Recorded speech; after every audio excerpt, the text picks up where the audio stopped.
It's now been 4 days since Malaysian Airlines Flight 17 was shot down over territory controlled by Russian-backed separatists in Ukraine.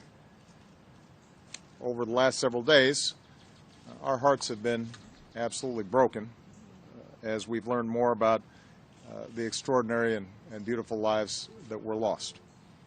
Men, women, and children, and infants who were killed so suddenly and so senselessly. Our thoughts and prayers continue to be with their families around the world who are going through just unimaginable grief. I've had the opportunity to speak to a number of leaders around the world whose citizens were lost on this flight, and all of them remain in a state of shock, but frankly also in a state of outrage. Our immediate focus is on recovering those who were lost, investigating exactly what happened, and putting forward the facts. We have to make sure that the truth is out and that accountability exists. Now, international investigators are on the ground. They have been organized. I've sent teams. Other countries have sent teams.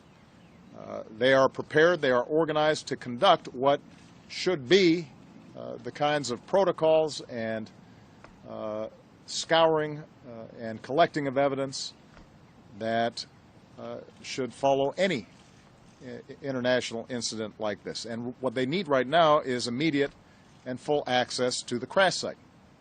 They need to be able to conduct a prompt and full and unimpeded, as well as transparent, investigation. And recovery personnel have to do the solemn and sacred work of recovering the remains of those who were lost.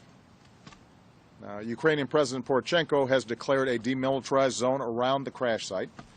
As I said before, you have international teams already in place prepared to conduct the investigation and recover the remains of those who have been lost. But unfortunately, the Russian-backed separatists who control the area continue to block the investigation. They've repeatedly prevented international investigators from gaining full access to the wreckage. As investigators approached, they fired their weapons into the air. These separatists are removing evidence from the crash site, all of which begs the question, what exactly are they trying to hide? Moreover, these Russian-backed separatists are removing bodies from the crash site, oftentimes without the care that we would normally expect from a tragedy like this.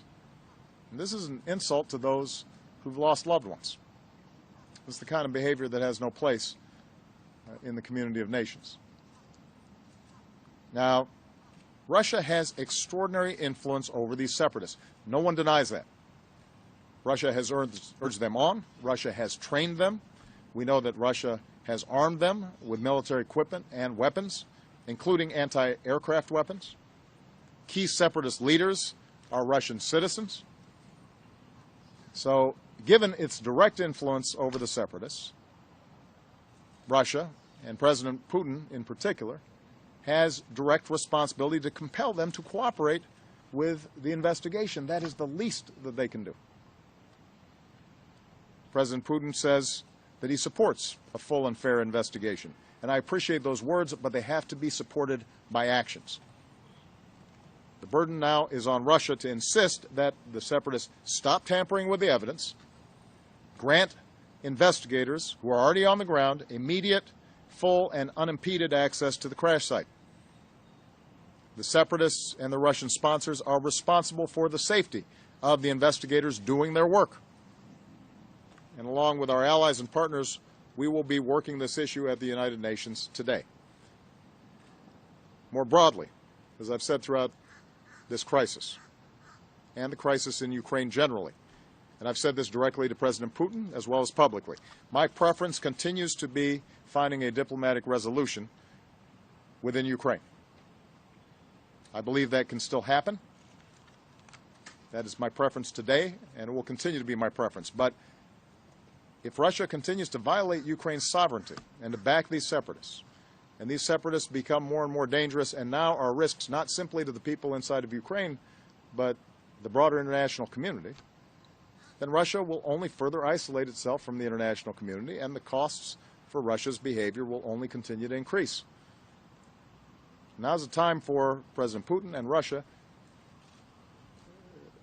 to pivot away from the strategy that they've been taking and get serious about trying to resolve hostilities within Ukraine in a way that respects Ukraine's sovereignty and respects the right of the Ukrainian people to make their own decisions about their own lives. And time is of the essence. Our friends and allies need to be able to recover those who were lost. That's the least we can do. That's the least that decency demands. Families deserve to be able to lay their loved ones to rest with dignity. The world deserves to know exactly what happened. And the people of Ukraine deserve to determine their own future.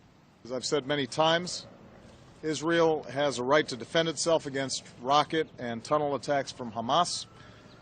And as a result of its operations, Israel has already done significant damage to Hamas's terrorist infrastructure in Gaza. I've also said, however, that we have serious concerns about the rising number of Palestinian civilian deaths and the loss of Israeli lives.